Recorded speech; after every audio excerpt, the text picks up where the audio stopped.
appeared on me all of a sudden real quick. We're a couple minutes after 9 o'clock. Let's go ahead and get right into our program tonight. And the group is Wildside.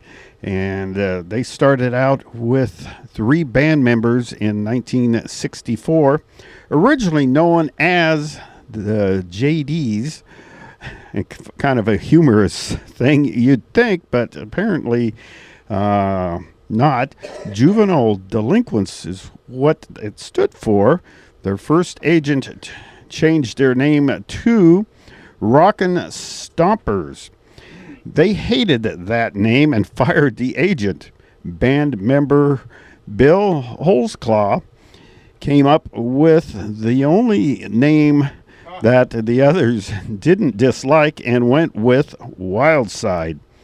All were high school classmates from Washougal, Washington, and had backgrounds in either band or choir. The guys were inspired to start their own band from listening to records by the Beach Boys. Well, you can't get too much better than that. Great examples for sure. Yeah, indeed. So they had Bill Holzclaw on guitar, Sam Hancock was on drums, and Dick Berry was on saxophone. And that was it. 3 started rehearsing at Sam's parents' basement, practicing 3-4 times a week. And soon they were invited to perform 2 songs during their high school prom intermission. And the kids went nuts over the live band, and pretty soon they started playing teen dances in the Washougal, Camas, Washington area every other weekend. Gradually, they got 3 more guys. Bigger sound, more diversity, different talents, different things they could do. Made it a much better band. Adding David Jones on bass guitar, Jeff Lightheart on keyboards, Craig Baker sang lead vocals. By the end of their senior year, they became known in the Southwest Washington area and participated in various Battle of the Bands contests in the Vancouver, Portland, and Salem areas. They ended up winning a Kissin' radio-sponsored contest, which led to playing for various Kissin' radio events, including opening for the Lovin' Spoonful at the Memorial Coliseum in Portland. Band manager, Larry Bryan, booked the guys in nightclubs where they started playing as young as 17. Drummer Sam Hancock recalls sitting in the restaurant areas during breaks because they were too young to be in the club if they were not on stage. Isn't that something? That's something else, huh? And how many of these bands that we focused on our Friday night shows many have opened for big nationwide names. talents? Big names, You know, yeah. A lot of them. And these guys, too.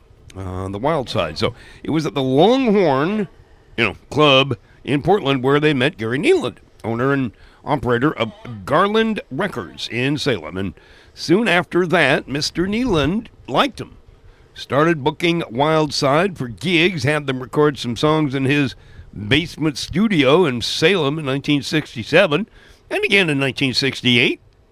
That led to a single RPM record being released on Garland Records in 1968, featuring a composition by Gary and Myra Nealand called Mallory, and on the flip side, a song called Plastic People, written by Mike Rayner.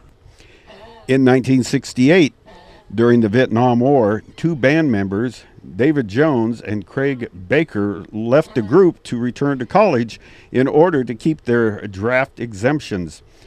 They picked up Sheridan Osborne on bass guitar and Raul Arlindo on lead vocals to fill the openings. Wildside continued to play gigs booked by Mr. Nealand in Portland, Salem, Reno, Nevada, and Los Angeles, where they signed with Liberty Records, United Artists. The record company changed the band's name to the New Dawn. They worked doing studio recordings in the morning and played clubs at night. They recorded 2 movie soundtracks, which can be found on YouTube by searching Melody Fair Movies and Sometimes in the Morning Movies. The New Dawn continued playing the club circuit until 1970, when Sam Hancock's first child was due to be born. At that time, Sam decided to hang it up, and soon after, the original band members followed suit. So in 2019, Sundazed Music released a Garland Records compilation called the Pacific Northwest Stash Box that included 2 Wildside recordings. So tonight we're going to hear Valerie, not the one from the Monkees. This one written by Gary and Myra Nealand, recorded at Garland Records in 1968. Don't You Care, originally done by the Buckinghams. Don't You Care, remember that one? Recorded at Garland Records in 1967. Gray Day, written by Dan Lowther, recorded at Garland Records in 1967. And Plastic People, written by Mike Rayner, recorded at Garland Records in 1968. 92.7, 92.1 presents The Wild Side.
Right station, sweet home. It's 92.7.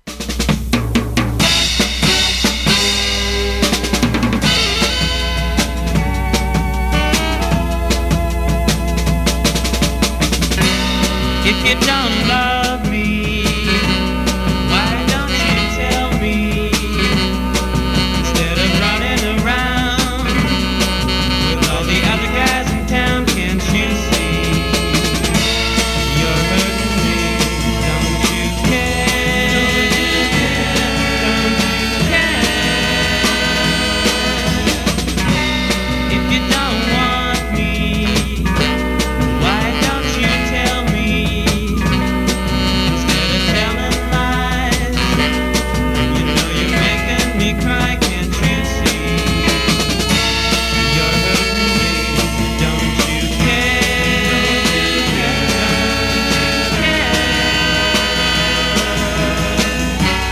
Whatever happened to all the good times we used to have?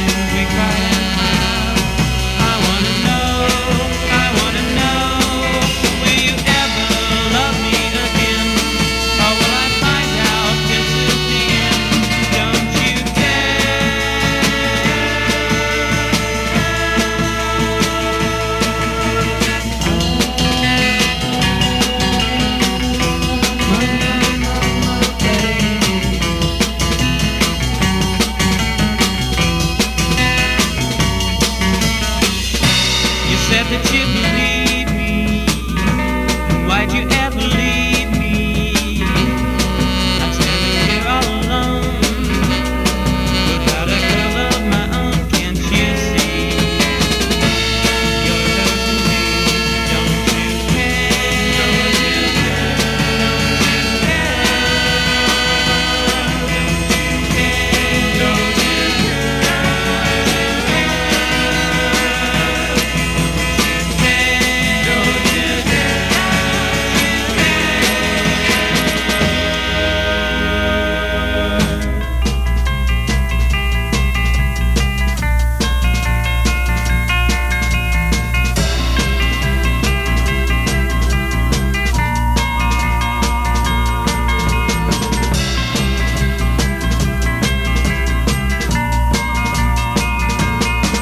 Oh, it's a great day, and it might rain. It's a great day, only without pain. It's a great day, and it might rain outside.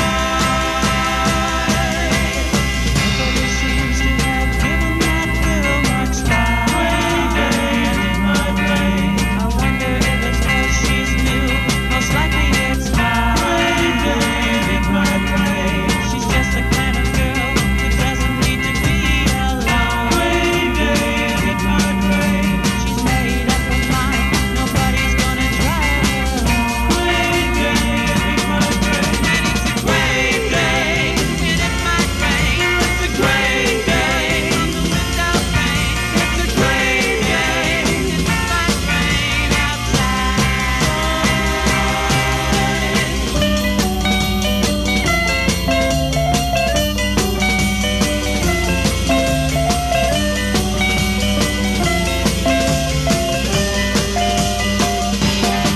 Oh, it's a great day, and it might rain. It's a great day, without pain. It's a great day, and it might rain outside.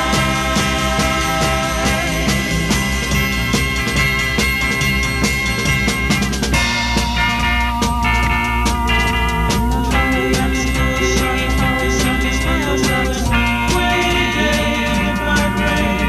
Top of night when you long bed, but it took to love me. Great day, and it might rain. I try to run there, but I always seem to get them right away. Great day, and it might rain. If then you don't ask me, I know just what I will say. Great day, and it might rain. Oh, it's a great day, and it might rain. It's a great day, without pain. It's a great day, and it might rain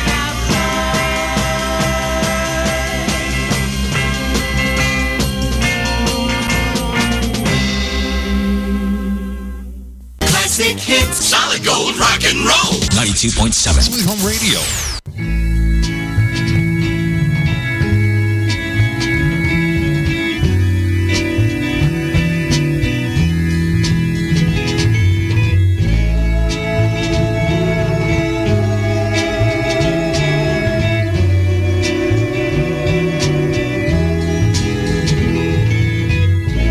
In this life of endless dreams, there are many false hopes and many false dreams. People say don't run away, but there's something that I must find today. They just don't seem to understand the kind of person that I am. I'll keep on searching until I find a place where there is no loneliness, no unhappiness, no sorrow, no plastic people in a plastic land who just can't conceive or understand just what it is I'm looking for.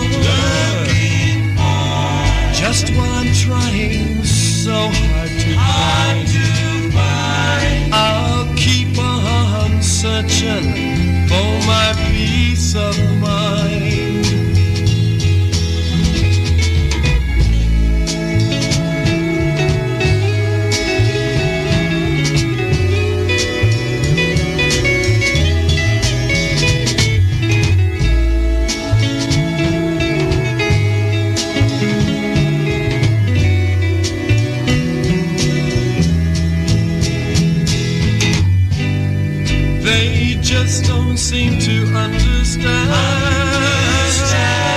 the kind of person that I am. I'll keep on searching until I find a place where there is no loneliness, no happiness, no sorrow, no plastic people in a plastic land who just can't conceive or understand.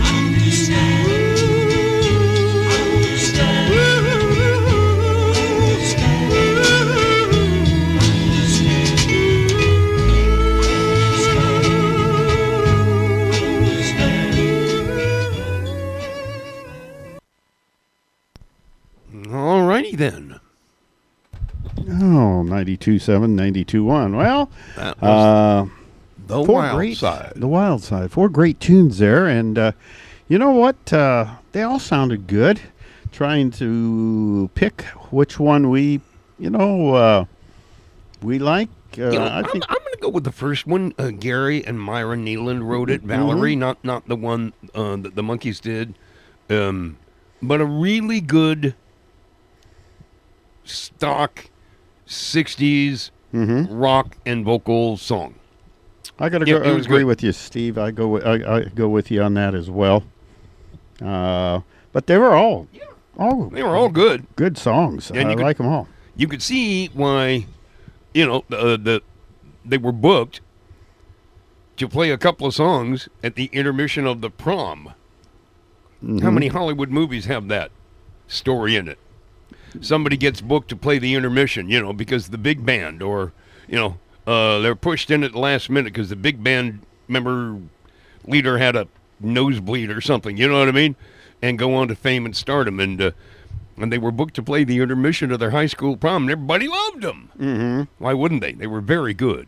So, anyway, there you go. Wild Side on From 92.7. Washougal, Washington. 92.1, yeah. And I understand Sam, the drummer, was possibly listening tonight. Hey, Sam! We'll wave our hand to him up there tonight. And it would be fun to ask Sam how that worked out for David Jones and Craig Baker. 1968, during the Vietnam War, those two left the group to return to college in order to keep their draft exemptions. However, I was in college shortly after that, and that draft exemption was ended. Because too many kids were going off to college to escape the draft. You didn't have to go to Canada if you could go to college. And so the powers that be thought, well, that favors a particular class of people, let's say, who did well in high school, whose parents may have the wherewithal to send them to college, who may be able to qualify for a student loan, and that leaves many others out, right? And so they ended that college deferment, and I was in the draft lottery 2 years running. So I wonder how that worked out for David Jones and Craig Baker. Were they a freshman in 1968? And if so, they would have had to go through the draft lottery before they ended their college careers. I don't know. All right. Well, hope you enjoyed Wildside tonight, our featured band, and we'll have a replay hopefully tomorrow night around 7 o'clock. And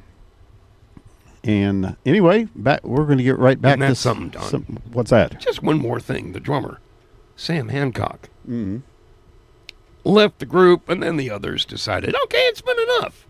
Remember, we were talking a couple of weeks ago and last week also about, when you're 17, 6 years, all of a sudden you're 23. And that can be a lot of years.